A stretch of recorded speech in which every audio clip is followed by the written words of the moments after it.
Welcome, everyone, to Comrade Hoge's bunker of media analysis.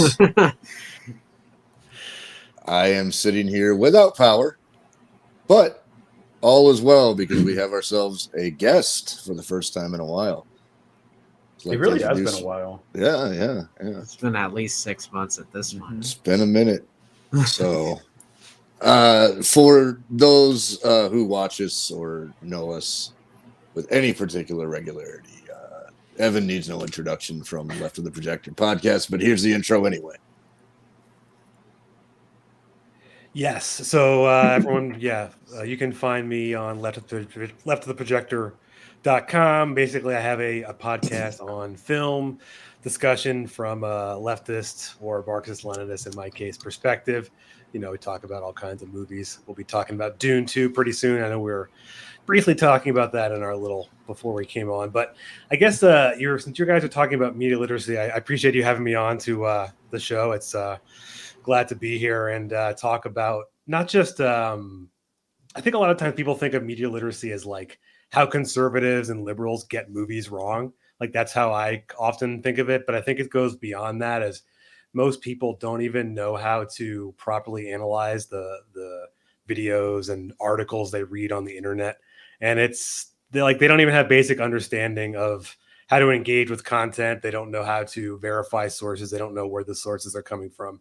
I think it's a big problem. And that's why you get a lot of people who are misunderstand content, misunderstand what communism, capitalism, socialism, all those things. They don't understand what they are. And then they watch media and then they don't have a fucking clue what's going on. So I think that's kind of like my overall overarching perspective.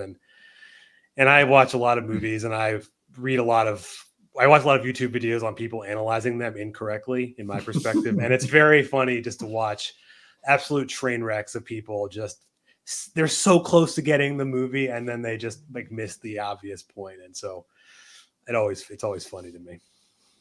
Yeah. Evan, do you have the same experience where you'll be watching like a YouTube analysis and you're kind of on board with them for the first like 80%, and then they get into their like final analysis and you're like, that's not even remotely what that movie was about? That's like completely accurate. Or occasionally you'll get it earlier on.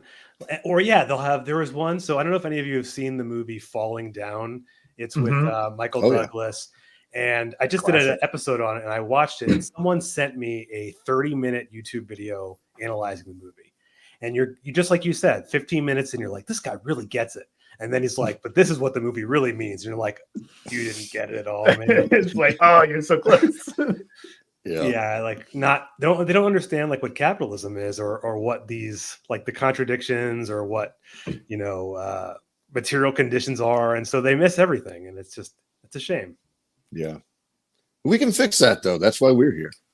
Mm-hmm.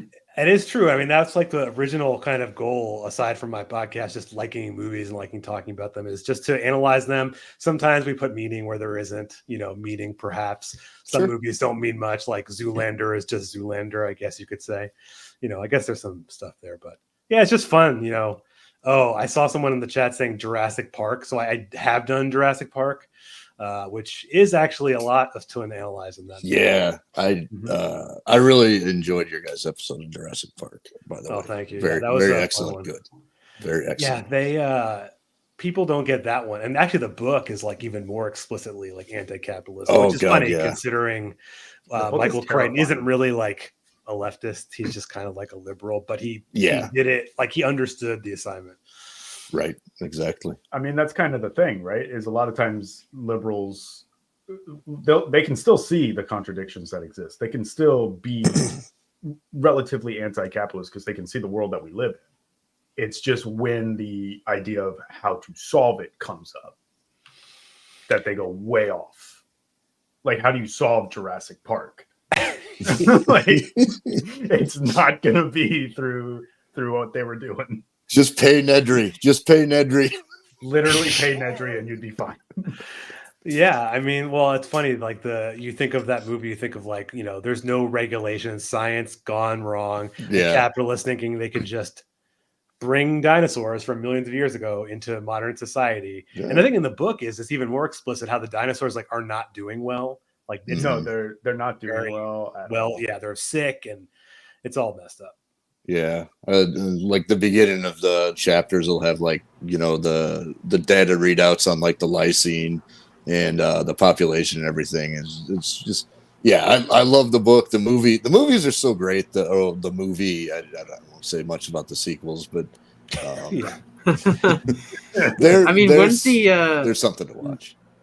when like most of these dinosaurs like be just fucked up like lung wise because like they would be used to like they would be evolved for an environment that has like way Different more, air. Yeah. oxygen. Yeah, I mean, That's exactly it. Yeah, the Like- explanation they give is, it's not a proper dinosaur, right? Like it's the frog DNA, and they can genetically manipulate to make it work. It's a frog chicken.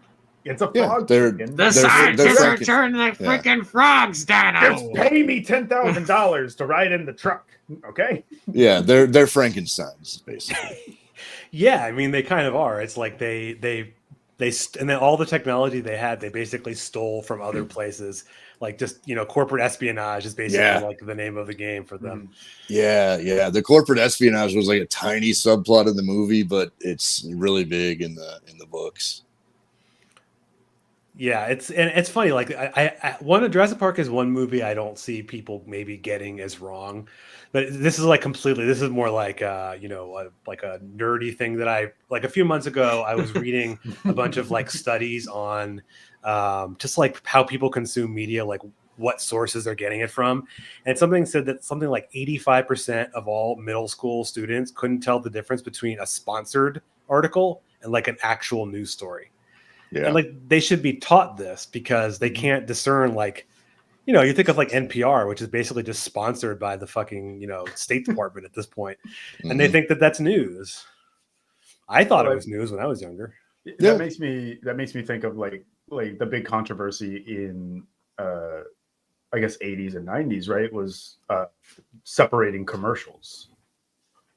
Because kids weren't able to discern what was the show and what was an advertisement. Interesting.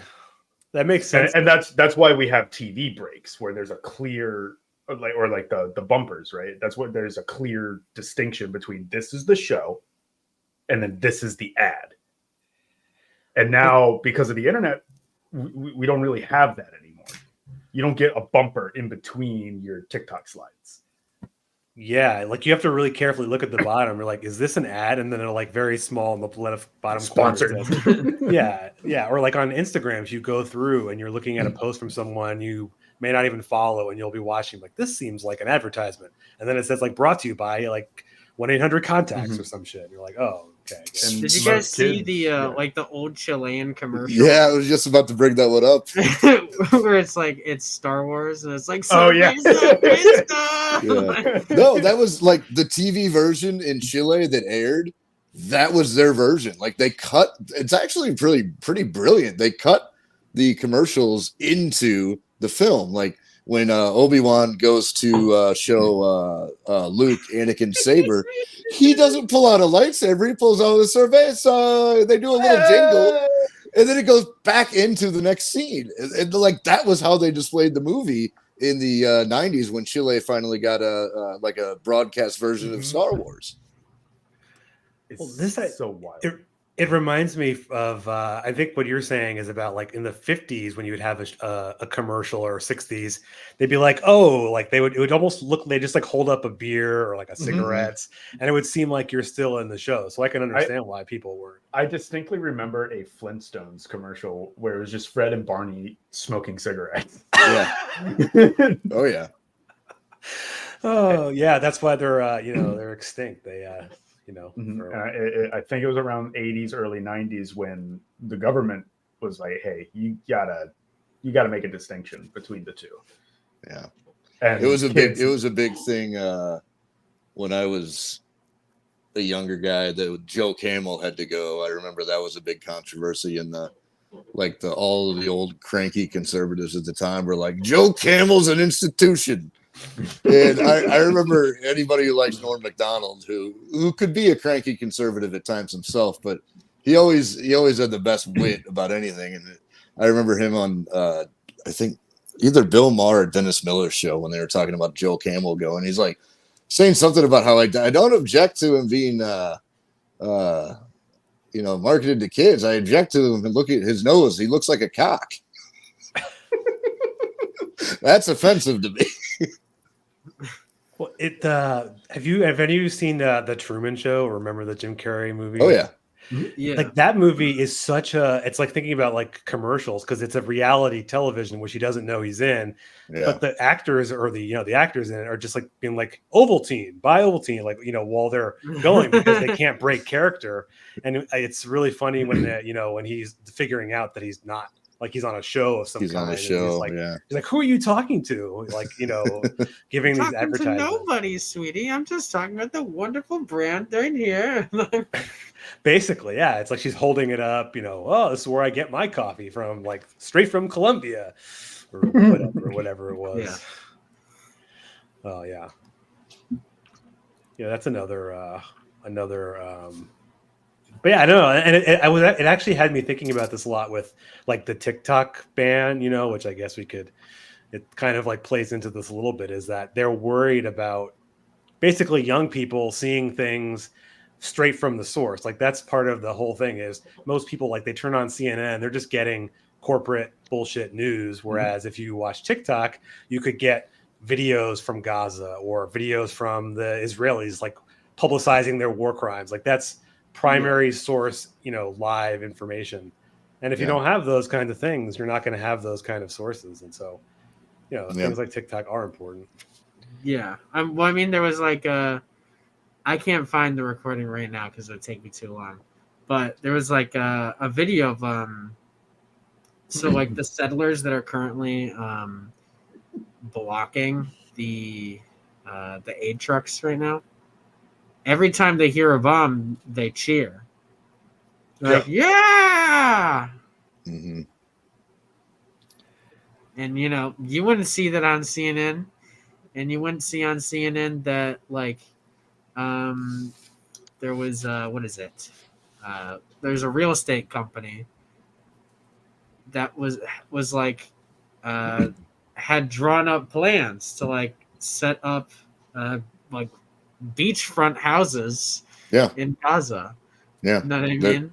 Yeah, they're holding auctions basically for in Brooklyn, I think, right? Yeah, Brooklyn, Canada, Toronto, and a few other places. Yeah, they're holding auctions, and I got a bunch of heat myself for posting. Like it's like a picture. I found it.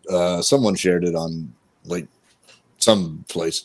I found the image, but the image is like that real estate auction for land in occupied Palestine.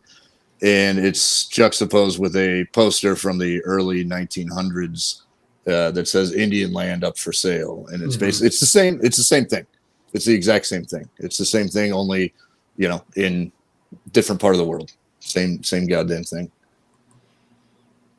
Yeah, I hadn't seen those, but it is like the majority of those settlements are like, middle-aged people from Brooklyn. Yes. And they pay them to go there too, which is people I think don't also realize that is they need people to fill these houses. And so they pay your moving expenses, and then you just live in some Palestinian's home who's lived there for, 100 years.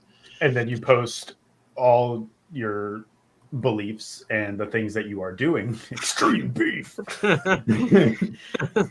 You post the war crimes that you're celebrating on TikTok, and the government starts freaking out because they're like, oh shit, propaganda's not working because we can't control what the individuals are posting. Right. Well, that's what and the government they try to like masquerade as like they're stealing your data, that the Chinese Communist Party is stealing their data, but the CEO is literally from like Singapore. He's not even Chinese. He's not part of the Chinese Communist Party at all. Meanwhile, the actual government and corporations are stealing your data. Yeah, right. Exactly. As if ByteDance can't just buy this data, as if they don't already buy this data from American companies who collect this data to begin with. Like, China's not the actual reason that they're getting rid of TikTok. Well, that dude, what's the guy who said he was going to buy TikTok? I can't think of it. He's like the former Oh, Starts with an M. I can't think of it right now. Massey. No, is it Massey? I can picture his dumb face, but I can't picture his. Oh no. Massey is the guy that Trump, who owns a significant portion, and that Trump was like, "Oh, by the way, this guy is going to give to our campaign, so let's not shut down TikTok." Oh, it's Steve Mnuchin. Oh, Mnuchin. Mnuchin He wants said to he's buy like it. wants to buy TikTok, and part of it was his explanation of doing it was literally just saying, we need to be able to, control the. They didn't say in those exact words, but that's what they're saying is we need to control the narrative. We need to curate the content. Yeah, We've got a generational issue. These Gen Z, they're not buying our propaganda anymore, and we got to freaking out. But it is like a weird thing that you think about that young people are using all of these things, but then they also can't tell the difference and understand media. So I don't know how to square those two things. Are they watching TikTok and not getting what they're seeing, or they're being propagandized going down the right wing? Yeah, that's the problem. I mean, the right wing content definitely shines through more, I would say. But there's also you said they were middle schoolers. Yeah, this was like a Stanford study. That's you're just barely getting into even understanding what literacy even means. True. At that point, so I would look more at the high schoolers. Yeah. So actually, in the same study, I think they did it was 8,000 high school and middle school students, and the high school students didn't understand how to verify a photo. It doesn't give the exact number, but it said the majority in the study didn't know where to look for verification, and it also says they thought posts that were Fox News weren't actually Fox News, which I don't really know what to make of that. It's just all these sites Red State and I don't know what the hell these Red Devil. Do these kids even watch television-based news? No, they know what that looks like. I don't think I would know what Fox News looked like if I didn't watch TV. Yeah, I guess that's true. Fox doesn't really do anything. What's the difference in a CNN broadcast and a Fox News broadcast in terms of aesthetic? I can't even tell you, and I'm hella old. There's not that much difference. So if you're not regularly consuming that content, you're just watching TikToks with primary sources. I don't know why I put an extra syllable in there. You might not know what Fox News looks like. Yeah, but I mean, part of this is the onus of all of this is on the actual public schools in these places that aren't teaching them these things, and that's an intentional thing. I mean, you just have to get lucky and have a cool teacher has vaguely left views and is willing to explain it to you. Otherwise, it's not gonna go through. Yeah, I mean, you at that point you'd have to either have it would have to be in English or history. That's the only way. Those are the only subjects that you would be able to get that type of stuff. Yeah, I think that's the big difference that these big media corporations like CNN and Fox News and Hollywood kind of do it different, because with Hollywood they kind of they romanticize fascistic kind of characters I don't know, that's bring it back to Star Wars, Darth Vader kind of, and even Anakin, right? I mean, and I was a victim when I was a kid too. I used to have an Anakin profile picture on Facebook or something like that. And I have a Darth Vader lightsaber because I thought the red one was cooler. You don't know about the beast within me. I could crack at any moment. Okay, so did you guys see what the Navy did? Oh no! Oh yeah. The Imperial Death March. The Imperial March from Star Wars. Wars. No, that's crazy. That's crazy. They literally did the meme. They literally did that. They're yes, we are the evil empire. Well, it was funny. I posted that video of that on TikTok, and a bunch of people are Star Wars wasn't really, the Empire wasn't the United States. I'm actually it was, you dumbass. Legit. Yeah. He said it. The guy who made it said it. It's not like George Lucas was well, the Empire are the United States, and there's a book about Star Wars. He's the person he is Star Wars. He's the dude who made it up. Right. he had the Vietnamese resistance. Resistance were the rebels. Just to put in there, George Lucas also praised the Soviet Union's film industry because of how much freedom they had in their films and stuff. That he and did. Yeah. And he wished he could have made films in the Soviet Union and USSR. Was he a communist? Probably not. No. Definitely But I always throw Definitely that in there. not even remotely. But Oh no. Actually, have any of you seen Lucas's? I think it's his first movie. It's called THX 1138. Is it Yeah. 1138? I thought it was 1138, whatever 118. it is. It's Yeah. crazy. Like that actually is more overtly like anti-capitalist than I think Very anything much after so. that. My I guess think- is maybe he was more left and he just kind of When he was younger, he was definitely more Yeah. sympathetic towards like socialist ideals. But then obviously, as you get old and make $4 billion by selling your Right. property, you might start abandoning some of those views. You know what? The reality is that it's he came out of like the anti-war movement. So Mhm. like, Yes. when you're in the anti-war movement, you're kind of automatically on the side of the people who are being warred against. You know what I mean? Yeah. So like, I don't think he necessarily was like, Ho Chi Minh, a great freedom fighter. I really love his documents. His theory is spectacular. And then he was like, well, now I have $4 billion. I don't care about any of this now. Like, Yeah, I don't he thi- I probably don't didn't know think his- anything about that. It probably wasn't You know what I mean? that. I don't think his position really changed so much. I think like he still like when he wrote the prequels, he was already a billionaire. And the prequels were, really people will think it's just Anakin's fall, but it's Anakin's fall with the backdrop of fascism coming to rise, because of the uselessness of space bourgeois democracy, right?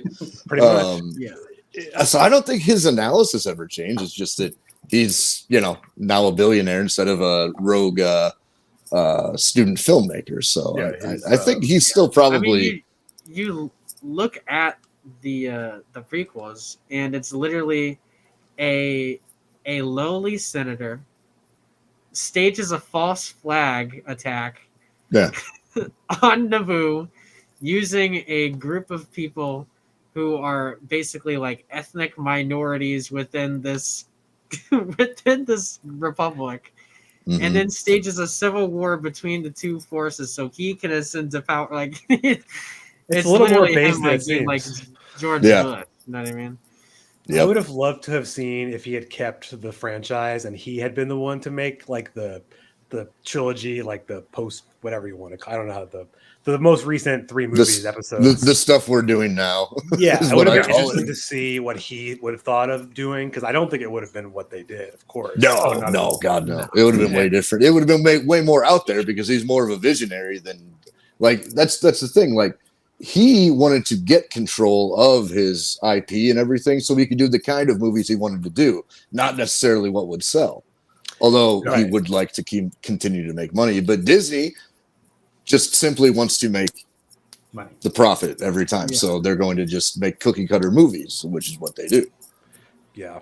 Like basically the newest one, what was it, episode 7, was basically just like a remake of the episode 4. Same fucking movie. Like I liked it well enough out of the sequel trilogies. It was the best one, but like it was like I just watched this at home.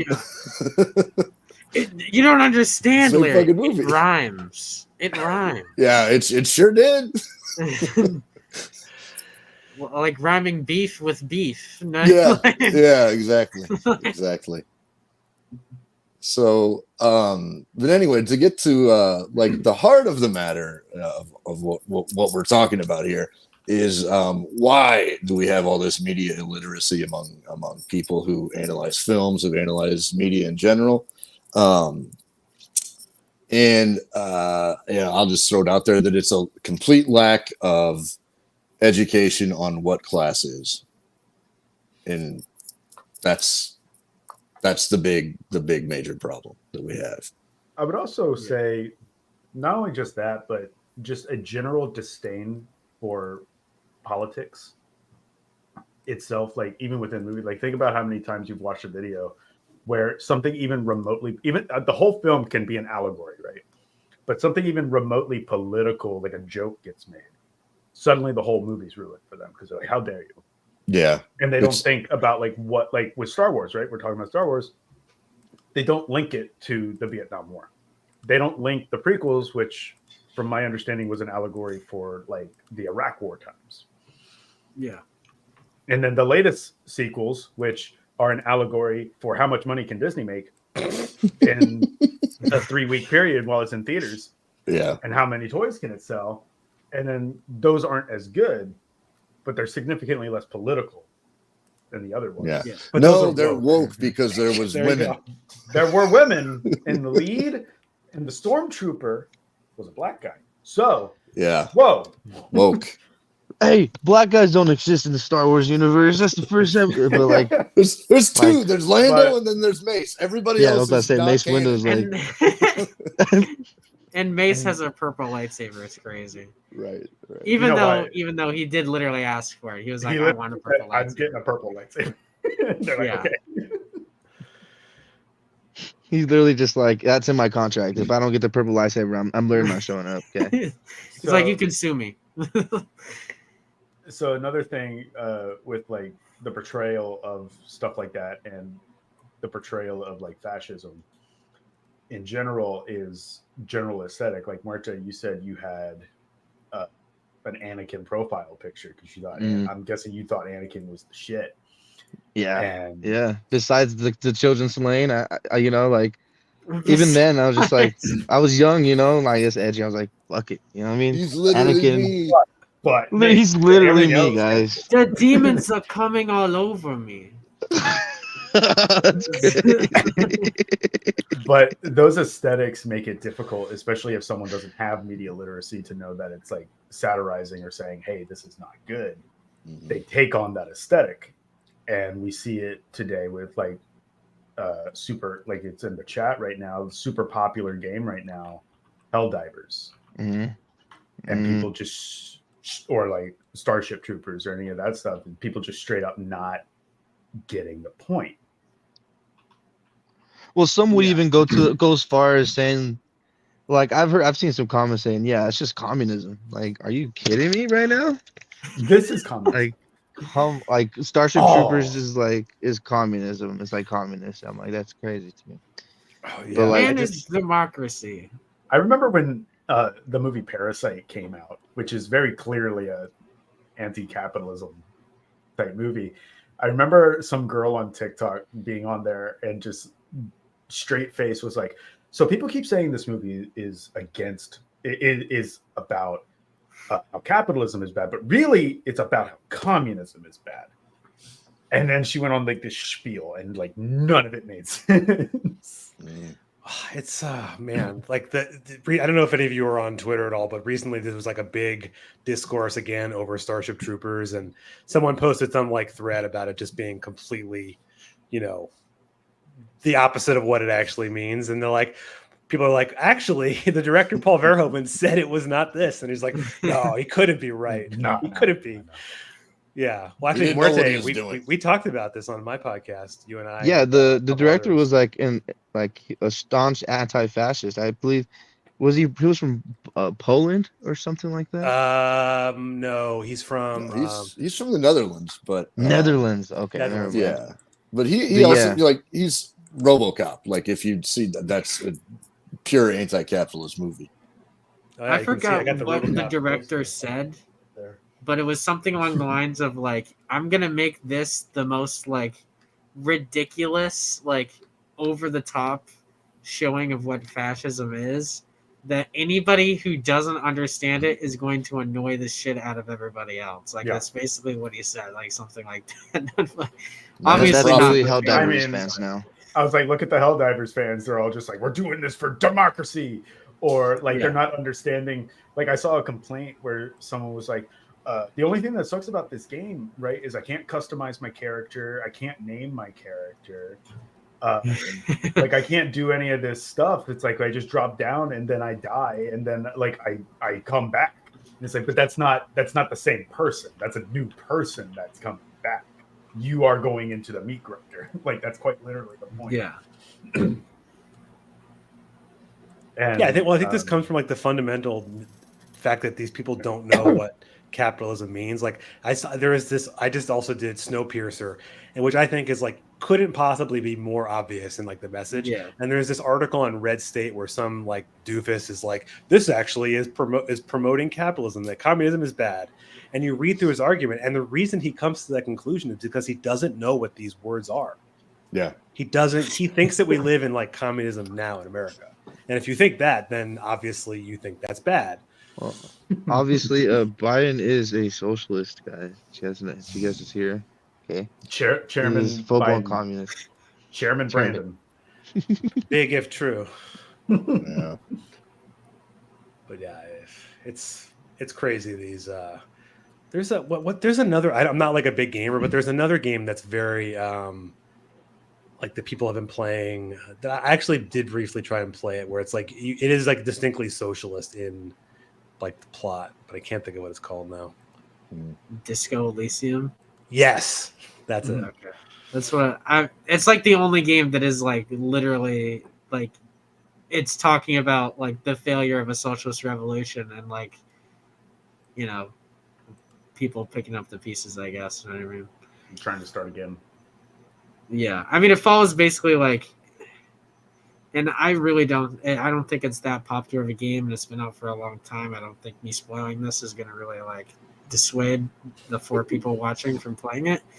I don't know about you, Evan, but like basically it's just like this detective is trying to like figure out, I think it's the murder of somebody, right? And when you get to the end of the game, it turns out that it's like a communist that like killed this guy. You know what I mean? And it's like these people are like revolutionaries that are like pissed off about the L that they took before. You know what I mean? Mm-hmm. Yeah, it kind of takes a possibly good message and kind of just flushes it down the toilet. Woke. Too woke for me. I can't play it.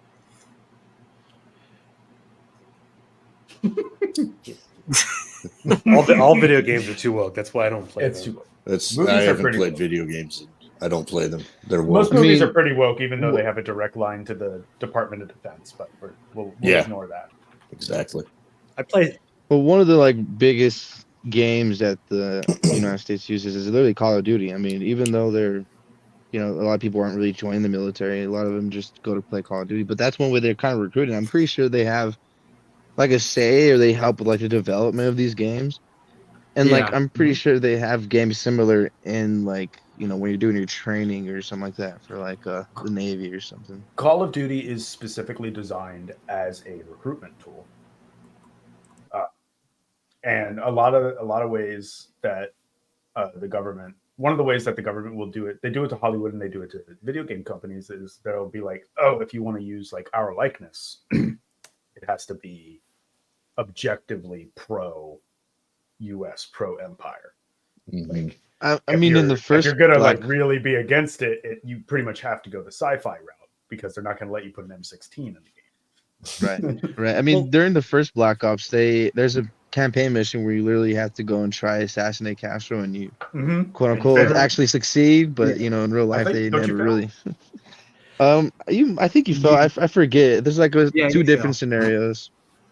Well, what's crazy about Call of Duty is like I think I never was a big player of it, but I know the early games were more like World War II and old things. But when they had Modern Warfare, that was actually collaborated on by like the U.S. military to give Mhm. them like to make it look like what they wanted it to look like. I mean, that's another thing that you could like go down the rabbit hole. Is there's a bunch of books and documentaries on how the military basically influences Hollywood to a level that's just astronomical. Yeah. Like, Ridiculous. I've met people that had joined because they played Call of Duty, and they're like, "Oh, I want to be a badass. I want to be a Mhm. badass." Like, so Let's go on a live innocent brown people for democracy, I guess. for democracy. I don't know how my freedoms got lost over there, but I sure as hell want to get them back. But like the And- original Call of Duties, including World at War, were like they had their missions were basically, you know, obviously if other people played it, correct me if I'm wrong, but they had like 3 factions that you got to play as: United States, Soviet Union, and the British, right? Mhm. British sucked. Nobody wanted to play as them because they were the worst. And the only two that matter are the United States. The Angloids, as usual, were the worst. But the two that you wanted to play were like the United States and the Soviet Union. The United States ones were okay, but like everybody all the time would see the would see the USSR one, and it'd like be like literally like a legitimate like story of them like liberating their country. Like there was no point where they're like really put in like a legitimate like significant amount of like anti-Soviet propaganda outside of the missions where they're basically copying enemy at the gates. Not even. Right. I mean, they have a mission where they're like, it's one of the first ones. I think it is the first one where it's like the boot camp. And they're giving you like, you're putting you through the boot camp and you're training on Limos and Nagant and all sorts of stuff. And then they give you grenades. And one of the guys is like, this is not grenade. These are potatoes. And he's like, potatoes are more important than you. Grenades are very expensive. And then and it makes sense. Grenades are expensive. So why wouldn't you throw a fucking potato? Like, if I get hit, if I'm in the middle of a battle, I get hit by a potato, I'm just going to play dead. Right. So it's a real thing that I've noticed recently. And this is in like the last couple of years. And I noticed big time because, as everyone knows, I'm a huge nerd. And I went in to pick up some stuff at the local game store for Warhammer. And I went in there and imagine me, the commie, Stalin-loving commie that I am. The first thing I walk in and see at like the center table is Comrade Stalin's big, beautiful mug and mustache on 3 different games. Like right at the front, there's like, it was like 2 of them were like different versions of Axis and Allies. Like, how that property has been recycled for years and years.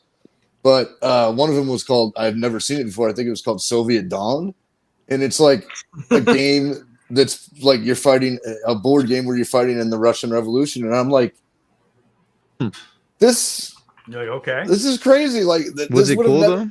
It looks okay. I didn't pick it up. I'm also broke. Greatest shit I've ever seen in my life. Yeah, but it's just like this like 25-year-old me. Like I've been going into game stores forever.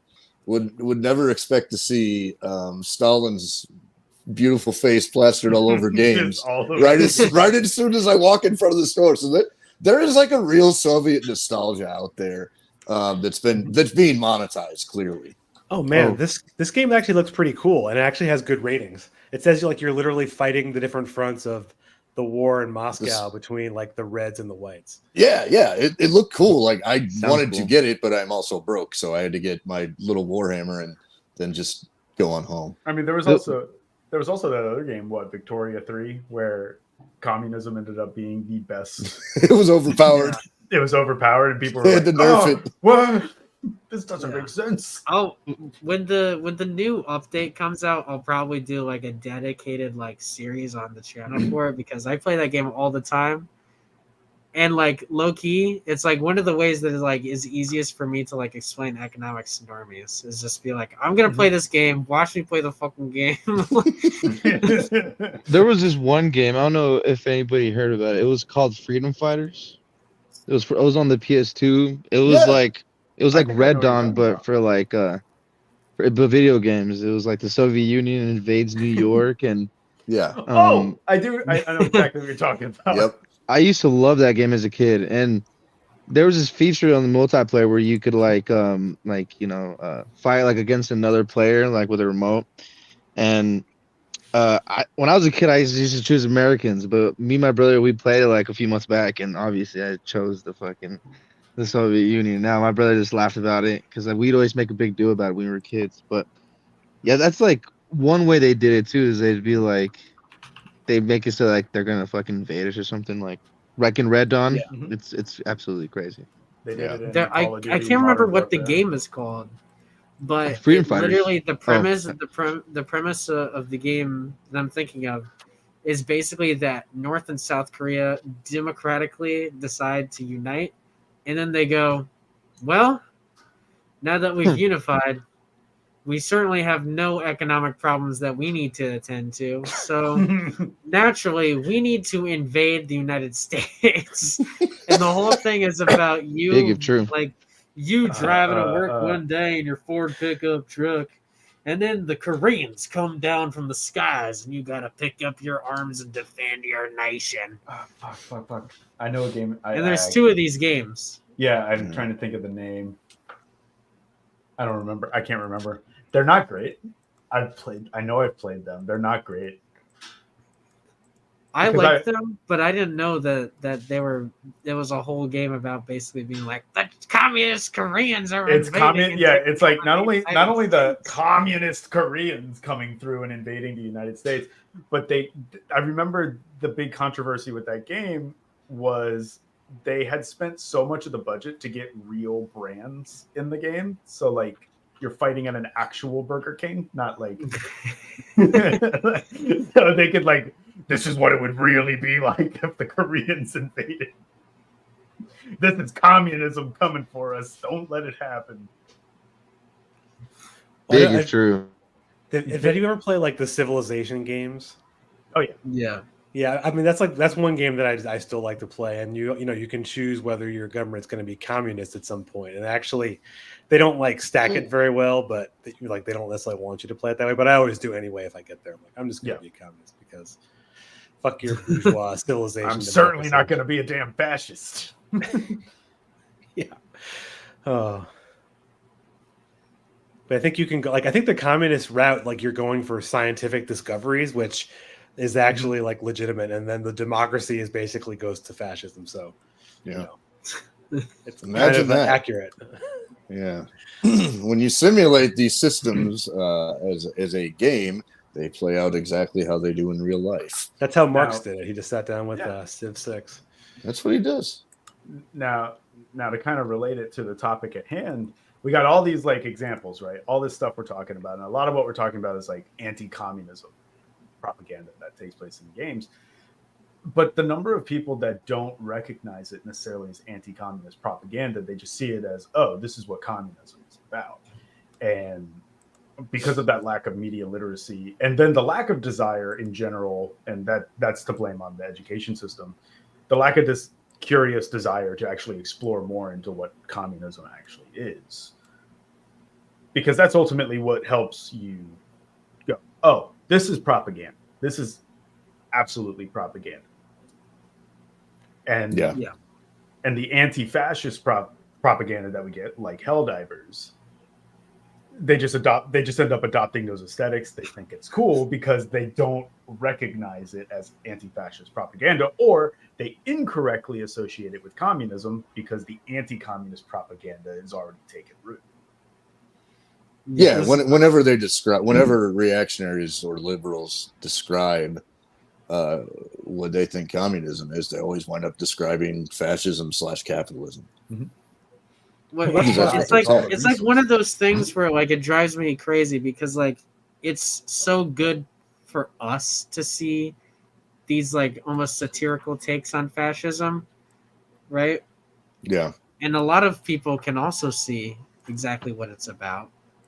But like there's almost like a double-edgedness to it where it's like a bunch of people don't understand this and they just see it and they're like, these guys are dressed cool. And they quite literally fall for exactly what fascism tricks you into, is be like, look at our Hugo Boss suits. Don't you like the uniforms? Aren't we so cool? We would never do anything wrong. Like, well, that's why Starship Troopers was such a, like, some of the reviews at the time were like saying like, oh, this is glorifying fascism. It's like, did you like understand that that's like the bad thing? That's the whole point, is to say that like this is the bad thing. And it's just so amazing that people, and then when people say that they really agree with Starship Troopers and they think it's like pro capitalist, they're like, no, actually you're just a fascist. Yeah, well, you've it's taken like a step further. Fascism in almost every country is never called fascism by its adherents. You know what I mean? Like, right. Unless it's Italy, Italians call it fascism because they're the motherfuckers that made it up. You know what I mean? The Francoists and National Syndicalists did not call it fascism. That's what it was.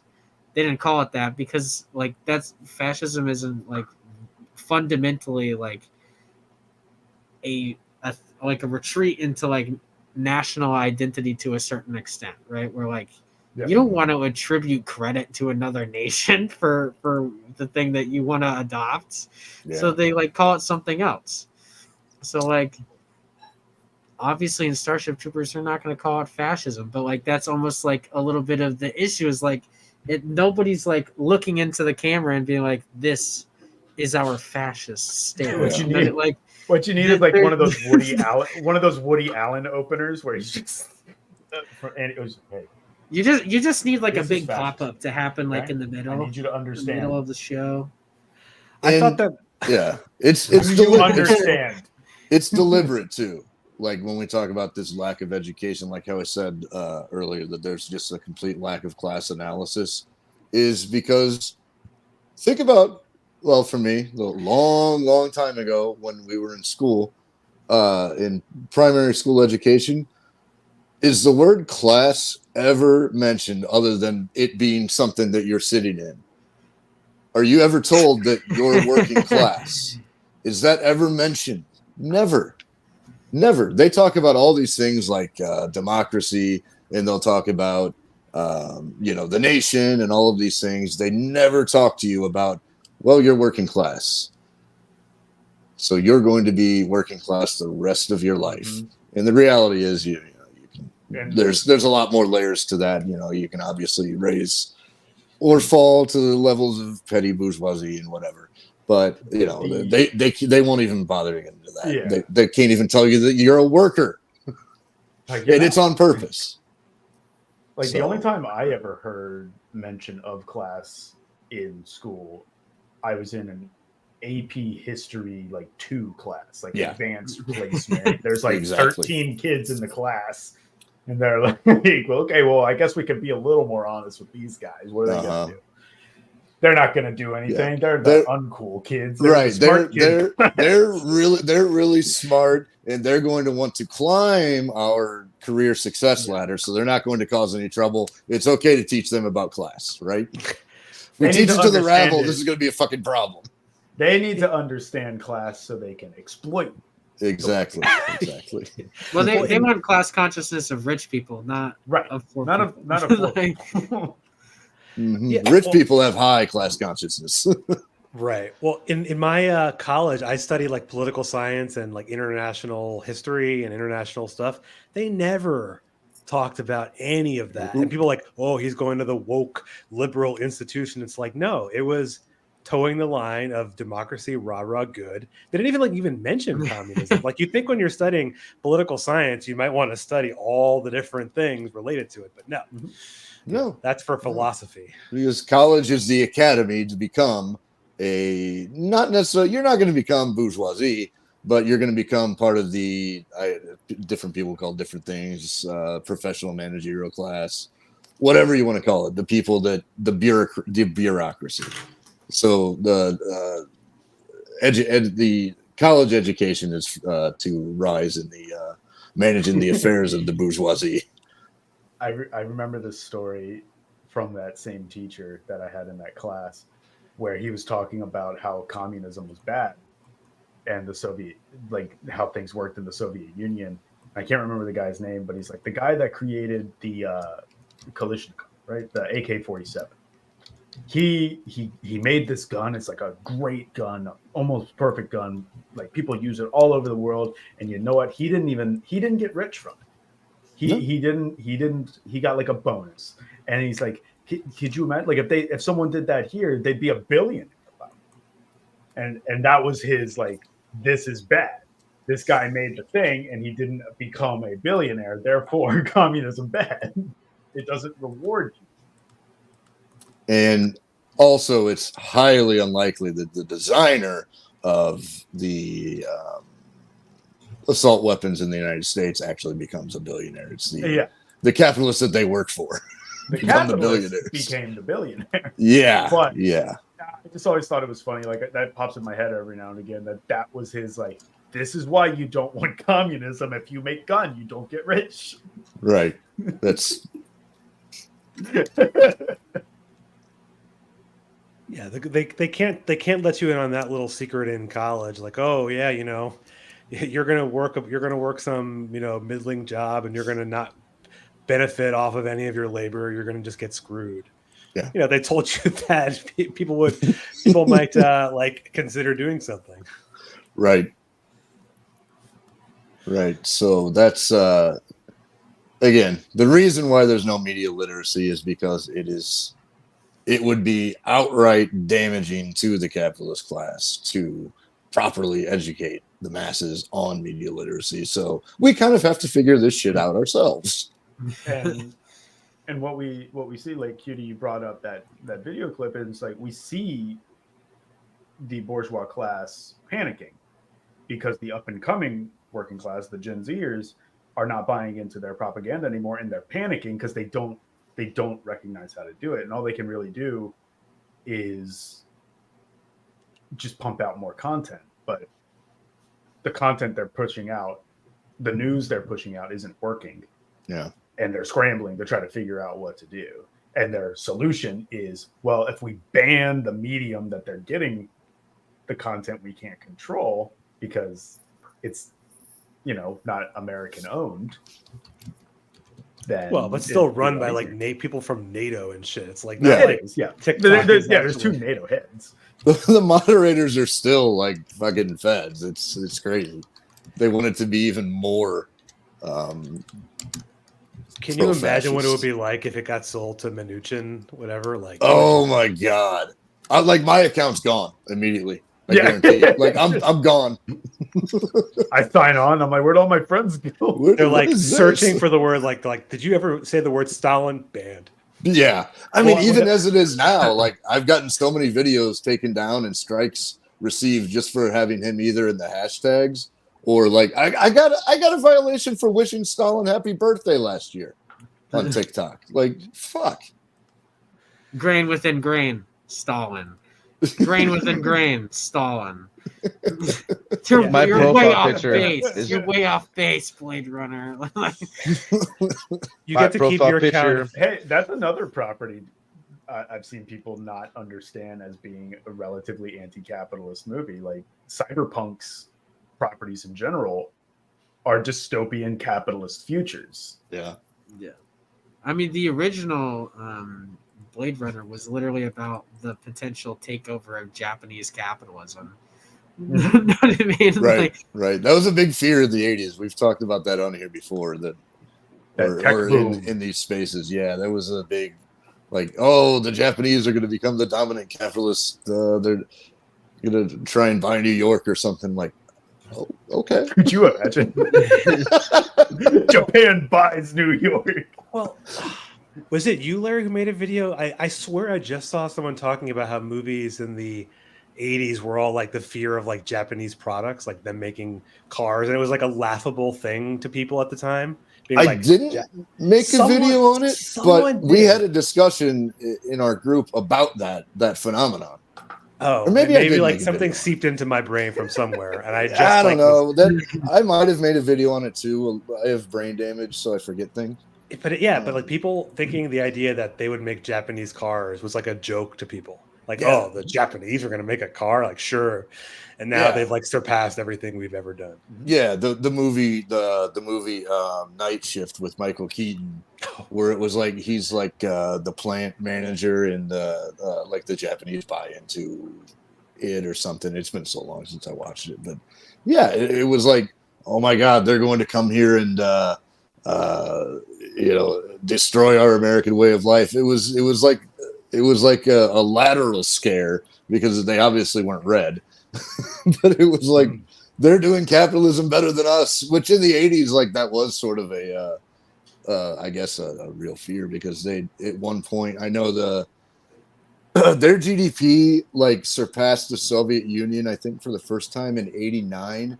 And like at the time I didn't know because I was 7 years old, but I remember like reading about it a couple of years after that, and like people were freaking the fuck out because Japan had surpassed the Soviet Union, and then 2 years later the Soviet Union was gone. So, yeah, the Japanese fear in the 80s when I was growing up was a real thing. It's always the fear of a foreign adversary Yep. doing capitalism better than you. Yeah. They don't even have to be communists. They can just be hyper capitalist better than us. competing, I mean, the whole or they won't let us take their shit at our prices. I mean, the whole TikTok thing is, while it's partially based in controlling the narrative and all that, but it's also based in a non-American company is outperforming American. Yeah. Like it's way outperforming Facebook, TikTok, or Facebook, Instagram. Yeah. Snapchat. Well, Facebook is just like old people. Yeah. I mean, But like you have an app that's not based here doing it, and if you look at the bill, it specifically gives the government. It's not just TikTok, any website by a foreign adversary, and it says the Chinese part of TikTok has to sell off their shares within 6 months. Yeah. And essentially to an American. Yeah. What's also crazy is TikTok actually doesn't make any profit. It's like the least profitable aspect of their company, but they're still not going to sell it off. They probably would just be like, fuck off, and they would just leave America and go make their money somewhere else. It'd be funny if they like really out capitalismed us and they're like, you know what? We're just going to create a new company and then buy that company and sell TikTok to that company. The bill specifically says like that if they do that, then it's still banned. Like it's in there. It's like ByteDance and any entity associated with ByteDance or because that's what ByteDance. That's why Ireland's GDP is so high, is because Apple has a division in Ireland where it's another entity, and they just sell the IP rights for the logo for Apple between all these companies, so that like over and over, from the United States to Ireland, from Ireland to Germany to Ireland, back all like over and over again, and technically those count as like purchases and sales and a part of the gross domestic product of Ireland. And are you they saying also that get out of paying all sorts of like taxes by doing it? Are you saying there's a contradiction here within capitalism? No, What? of course. What? There's nothing contradictory about the guiding, beautiful, wonderful hand of it's a free market, brother. Yeah, I will say this though: if they do ban TikTok in the United States, I could see VPN apps and VPN websites going up, and like I'm sure it's gonna be accessible. Well, but it's 20 years in prison if you get caught. I've seen 20 years in prison. It's like, you think Gen Z doesn't know how to use a VPN? Like, it's gonna be easy just to buy a VPN, and it's gonna be, it's gonna suck. You're gonna pay like $5.99 a month or something. I don't know how much VPNs are nowadays. No, I won't. Are VPNs gonna turn into the new like when people used to like pirate music and like people would pull up to their house and be like, "You're pirating music. You're under arrest." That's going to be VPNs. The feds are going to pull up to random people's houses, being like, "You have 7 VPNs on your computer. You're under arrest." I mean, law and order VPN unit. Ultimately, the issue that they're going to have with this TikTok ban is maybe if they had done this like a decade ago, when America was still like on top, like really on top, it'd be more of a threat. But TikTok gets banned in the US, there's still 7 billion people outside of the US that can potentially use TikTok. They'll be fine. Yeah, as long as they got a phone, it doesn't matter. Like they're like you said, they're not. It's not that profitable for that profitable a sector for them. It's like the US capitalist market is decaying rapidly, and they're terrified. They're grasping at straws. They're trying to control the narrative as much as they can. They're grasping to whatever dollar they can, and they're banking on us not having the media literacy to notice it. I mean, it also, like, even from a political stance, like, getting rid of TikTok really puts it out in the open, like something that we kind of already believe, but like don't quite see. like you'll see it if TikTok gets banned. By it, I mean like the fact that like America does not produce the best commodities or No. the best commodities anymore. You know what I mean? And you might not notice it until you see the, you know, basically the United States knockoff version of TikTok. You know what I mean? Like Yeah. at the point where we are making knockoffs, that's when like the fucking wild how glass that is changed. shattered. You know what I mean? Like Tic-tac-toe. I was watching tic-tac-toe to the polls. Tic-tac-toe. Oh, And that's a win. I know we're about to wrap up, but I'll bring up that like I had seen a clip from Hassan Piker, and he had been talking about it, and he said one of the biggest things is like, you know, you got the bread and circuses, but the problem is you've radicalized an entire generation against government intervention into the private sector, and you're about to do just that, and you're going to do it to take away one of the largest circuses. What do you, like, those people are still going to be talking to each other. That stuff's still going to get out there, and you're taking away the place where they could have fun too. Yeah, the place where they're not dangerous. Yeah, the place where they're not dangerous. He's like, yeah, that's probably going to backfire. Yeah, I mean, you know, dangerous, developing dangerous minds is part of the process too. So they're developing dangerous minds talking to each other. Muerte said, we fuck hope. you. Muerte just said, like, fuck off. we're done. He's done. I mean, I can check and see if he's coming back. But, You done here, gentlemen? I don't, Sure guess did. so. I don't think so. Well, thank you for coming on, Evan. Yeah, well, thank you for having me. It's been a lot of fun. It's you know, you can listen to some of that movies we talked about, Starship Troopers with Muerte and Jurassic Park, and I gotta watch the whatever Jurassic else. Park one. Yes. I don't very think good. it's on. I don't have the video version of it. That one you just would have to listen to. But there are a good number of ones that we streamed live on YouTube. Yeah, you want to plug yourself one more time? Yeah, so you can just go to leftoftheprojector.com. You can subscribe to whatever platform you like, Apple, Spotify, you know, whatever you want. Apple, or I don't use Apple, but I like Overcast as my platform, which I think is owned by, I don't know what it's owned by, Google maybe. They buy everything, so there's only like 2 companies left anyway. Yeah. But It's Vanguard and BlackRock. Yeah, that should be our fucking flag. Yeah. Ooh, Vanguard and BlackRock could buy TikTok. They could. There we go. They will. They'll buy